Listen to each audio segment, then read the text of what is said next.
Jambo la kwanza, mimi nimekuja hapa kwa sababu ya barabara yenu hii. Nyinyi mumeniuliza ya kwamba wakati nilikuja hapa wakati wa kuomba kura, mliniambia ya kwamba hii barabara yenu imekwama hapa katikati. Si namna hiyo? Nikawaambia mnipatie nafasi kidogo nirekebishe uchumi ya Kenya. Sasa uchumi nimerekebisha. Pesa sasa imepatikana. Na tumewapatia pesa bilioni 1 ya kutengeneza hii barabara yenu kutoka hapa Kamungo mpaka kule Kandwiwa. Tunakubaliana? Sasa hii barabara yenu mnajua tulitengeneza kutoka Mwingi ikakuja ikakwama hapa Kamungo. Si namna hiyo? Lakini sasa hii tutakamilisha mpaka ishikane na kule Kandwiwa.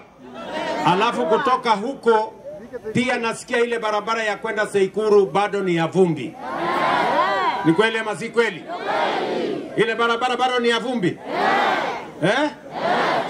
Kuna watu wanaishi huko Seikuru? Kina nani wanaishi huko?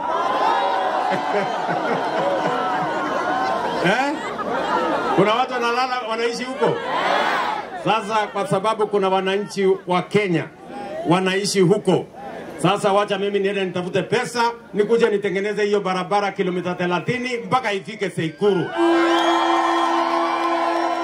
Wewe Waziri Davis, enda nitafutie pesa tukuje tutengeneze hiyo barabara. Kuna Wakenya wanaishi huko na wamehangaika miaka yote.